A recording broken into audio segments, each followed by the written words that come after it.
पैसे, रसूख और पीआर के दम पर कोई कैसे स्टार बन सकता है, अगर इसका उदाहरण आपको देखना हो तो आलिया भट्ट सामने है।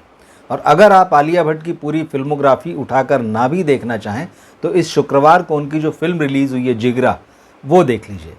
फिल्म के आने से पहले खूब प्रचारित किया गया कि ये फिल्म जो है आलिया भट्ट के कंधों पर है, अकेले जो हैं वो इस फिल्म को लेकर चल रही हैं और उनका जिगरा इतना ज़बरदस्त है कि वो विदेश की किसी जेल में बंद अपने भाई को जो है वो छुड़ा कर लाती है। सिंगल लाइन कहानी ये थी। लेकिन जब आप फिल्म देखते हैं तो आपको पता चलता है कि आलिया ये कारनामा अकेले नहीं करती हैं, उनके साथ बाकायदा 2 लोग और शामिल होते हैं। और यही नहीं, जिस भाई को वो जेल तोड़कर छुड़ाने के लिए जा रही हैं, वहाँ जेल के अंदर भी कुछ लोग होते हैं जो लगातार इस कोशिश में हैं कि किसी तरह से जेल तोड़ी जाए। कुल मिलाकर एक टीम वर्क है, जैसे सिनेमा होता है। लेकिन वही बात है आपके पैसे की, रसूख की और आपके पीआर की कि कैसे चीज़ों को पेश किया जा रहा है। तो जिगरा को पूरी तरह से इसी तरह से पेश किया जा रहा था। दूसरी बात, जब इस फिल्म का टीज़र और ट्रेलर रिलीज़ हुआ था तभी हमने ये बात कह दी थी कि अब इन दोनों को देखने के बाद में फिल्म देखने की ज़रूरत नहीं है।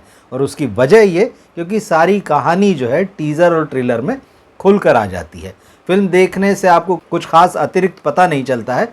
बात वही है, आलिया भट्ट और उनका भाई जो है वो अनाथ हैं।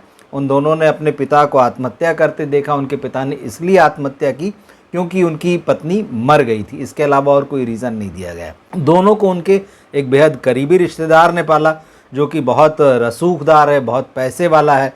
फिर जब दोनों बच्चे बड़े हो गए तो आलिया उनके यहाँ किसी बच्चे की तरह कम और किसी स्टाफर की तरह ज़्यादा दिखती, क्योंकि वो घर की तमाम जिम्मेदारियाँ संभालती हैं। और ये जो छोटा बेटा होता, जो अंकुर जो है, जो अब बड़ा हो चुका है, वो उस रिश्तेदार के बेटे के साथ विदेश कहीं जाता है किसी प्रोजेक्ट के सिलसिले में।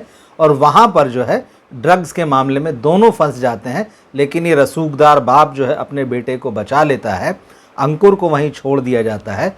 वहाँ की जो अदालत होती, जो विदेश की अदालत होती, वो अंकुर को जो है वो मौत की सज़ा सुनाती है ड्रग्स रखने के आरोप में। क्योंकि इस फिल्म में वहाँ की जो लोकल लैंग्वेज दिखाई गई है वो आपको समझ में नहीं आएगी। नीचे हिंदी सबटाइटल्स हालांकि चलते हैं और यही लोकल लैंग्वेज की ही वजह से अंकुर जो मतलब आलिया का जो भाई बना है, वेदांग रैना ने ये रोल निभाया है, उसे पता ही नहीं चलता कि उससे पुलिस जो है क्या बात कर रही है, कोर्ट में उससे क्या बात की जा रही।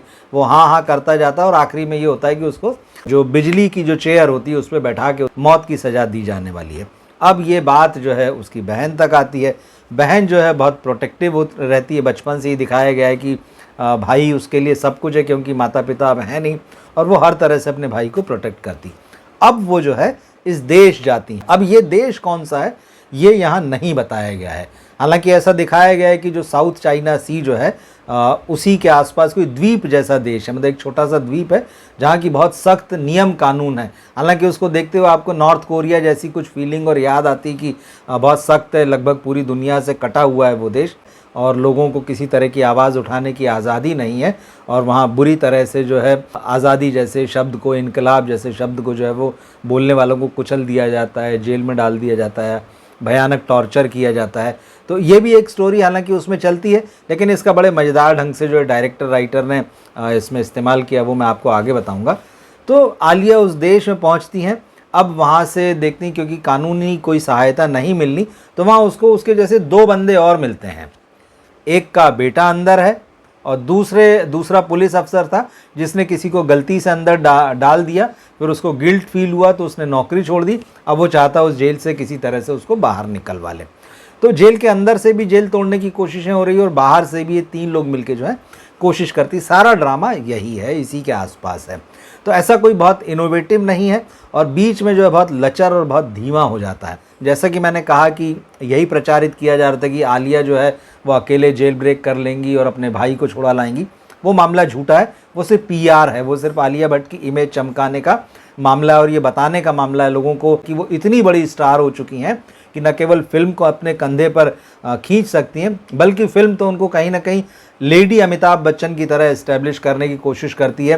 उनको जिस तरह का जो उनका नेचर बताया गया, उनके अंदर जिस तरह की फीलिंग्स दिखाई गई है, तो ऐसा जो एंग्री यंग मैन वाला जो अमिताभ बच्चन का मोड हुआ करता था वो कुछ कुछ उसी तरह से। लेकिन सच्चाई यह है कि आलिया इस कैरेक्टर में बिल्कुल फिट नहीं बैठती हैं। ये आलिया के कैरियर में आप शुरू से देख सकते हैं। जैसे कि उनकी दूसरी फिल्म थी हाईवे, इम्तियाज़ अली की, वो उस कैरेक्टर में फिट नहीं बैठती थी। तब भी उनको लिया गया।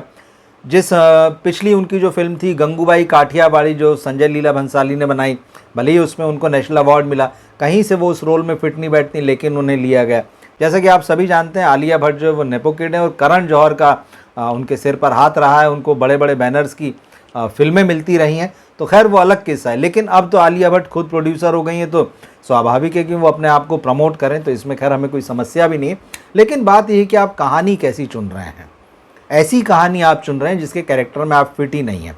आप ऐसी कहानी चुन रहे हैं जिसके ऊपर कुछ ही महीनों पहले एक फिल्म आ चुकी है, सावी नाम की एक फिल्म आई थी जिसमें दिव्या खोसला कुमार थी। सेम स्टोरी थी, वो उसमें अपने इनोसेंट पति को छुड़ाने के लिए जेल ब्रेक करती हैं, यहाँ ये अपने भाई के लिए जाती हैं। मतलब कहानी पर कोई ध्यान नहीं। जहाँ तक इसकी जिगरा की स्क्रिप्ट का सवाल है, जैसा मैंने कहा कि इसको एक एक्शन फिल्म बताने की कोशिश करी गई है, भाई बहन के इमोशंस को दिखाने की कोशिश की गई है। पहले ही सीन से ये फिल्म इतनी टेंस है कि आपको लगता है कि आप कहाँ आ गए। ज़िंदगी में वैसी ही कम परेशानियां नहीं है, कम तनाव नहीं है, और ये पूरे 2.5 घंटे तक चलता रहता है, आपको इसको झेलना पड़ता है। और आलिया जो है, कई बार लगता है कि एक बनावटीपन होता है। मैं ये नहीं कहूँगा कि वो ओवर एक्टिंग कर रही, वो ऐसी एक्टिंग कर रही है जो ना उनके चेहरे पर सूट करती है, ना जो उनकी बॉडी पर सूट करती है। और इसके अलावा मज़े की बात मतलब यह है कि कौन उनका ड्रेस डिज़ाइनर है इस फिल्म में, किसने उन्हें कपड़े पहनाए हैं। कुछ एक सीन छोड़ दें तो वो मतलब ओवर साइज कपड़े पहने रहती, मतलब हद है। वो विदेश जा रही है, वो ओवर साइज पहनी हुई है, वहाँ वो एक्शन के लिए जा रही है, एक्शन सीन है, ओवर साइज कपड़े पहने। जिसको स्मॉल साइज का शर्ट आना है उसको आपने एक्सेल पहना दिया। मतलब कपड़े पहनने की कोई तमीज़ नहीं। आलिया का कैरेक्टर इस तरह का है कि जैसा कि नॉर्मल लाइफ में अगर आप किसी अपनी उम्र से बड़े आदमी से मिलते हैं, एक तमीज़ और एक सम्मान के साथ बात करते हैं। आलिया भट्ट जब अपनी उम्र के बड़े लोगों से फिल्म में मिलती तो एकदम ऐसा लगता है कि फुलटू बदतमीज़ी कर रही है, एकदम उसके आसपास है, बात करने का सलीका भी नहीं है। तो आप इस तरह से एंग्री अमिताभ बच्चन वाला जो मोड है उसको लेकर चलते हैं, जो कहीं से भी जो है फिट नहीं बैठता है। जहाँ तक वेदांग रैना की बात है, वो अच्छे लगे, उनके हिस्से में जो भी कैरेक्टर आया है उन्होंने ठीक ढंग से पोर्ट्रे किया, वो ठीक लगे। उनके चेहरे पर इमोशंस आते हैं, वो एक्सप्रेस कर पाते हैं अपने आप को, लेकिन ये कि बहुत लिमिटेड स्कोप है उनके लिए। इस फिल्म में जो है आपको इमोशंस बहुत ज़्यादा एक्सप्लोर नहीं होते। सिर्फ एंगर का एक इमोशन है जिसको बना के रखने की कोशिश की, या भाई बहन के प्यार वाला, उसमें केयरिंग वाली बात आती, लेकिन वो ऐसा नहीं है कि दर्शक को बहुत छुए और आपको लगे कि यार आप भाई बहन के प्यार की कहानी देख रहे हैं, वैसा नहीं है।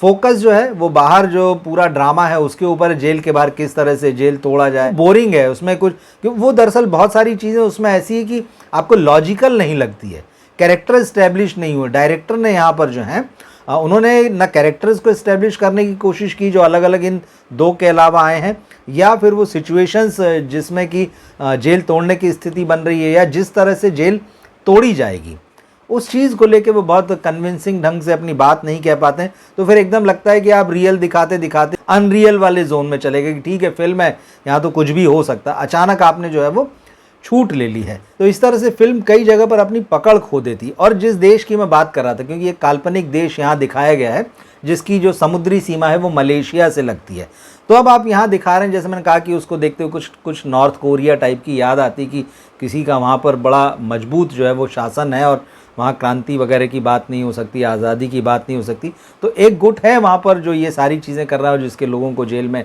बंद रखा गया है।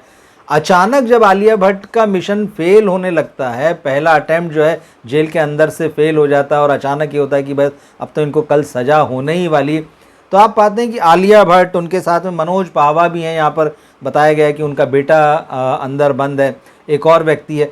अचानक ये लोग जो है उन क्रांतिकारियों से मिलते जुलते हैं और उनकी भी इनको मदद मिल जाती है और ये सब मिलके एक तरीके की क्रांति करने के लिए जेल के आसपास इकट्ठा हो जाते हैं। जेल में जो है वो तेल के टैंकर जो हैं घुसा दिए जाते हैं, ब्लास्ट कर दिया जाता है, जेल तोड़ी जाती। मतलब अजीब तरीके से चीज़ों को लॉजिकली फिट नहीं किया गया, सिर्फ आपने दिखा दिया है कि यहाँ ये हो रहा और अचानक मौका आने पर उनका इस्तेमाल कर लिया। कुल मिलाकर ये फिल्म, जैसा कि शुरू से ही है कि ये फिल्म आलिया भट्ट की है, आलिया भट्ट के लिए बनाई गई है और उनका पीआर करने के लिए और उनकी इमेज चमकाने के लिए बनाई गई है। तो फिल्म जैसा इसमें वैसा नहीं कि ये आपको बहुत एंटरटेन करेगी या बल्कि किसी भी तरह से एंटरटेन करेगी। ये है कि अगर ऐसी फिल्म अगर OTT पर आ जाती है, आपके पास समय होता है और आपको लगता है कि ठीक है भाई अब ज़िंदगी में इतने तनाव हैं तो एक तनाव और सही, तो आप इसको देख सकते हैं। 2.5 घंटे के आसपास का मामला है, लेकिन थिएटर में देखने लायक जो है ये नहीं है, क्योंकि किसी भी लिहाज से ये फिल्म जो है छूती नहीं है, पूरी तरह से आलिया भट्ट का ये पीआर है। तो अगर आपने फिल्म देखी हो तो आप कमेंट बॉक्स में ज़रूर लिखिए, और अगर आप आलिया भट्ट का कैरियर फॉलो करते रहे हों तो भी अपनी राय ज़रूर दीजिए कि आप क्या सोचते हैं उनके बारे में। हमारे इस वीडियो को अपने दोस्तों और फैमिली में शेयर करें। मिलते हैं हम अगले वीडियो में फिर। नमस्कार।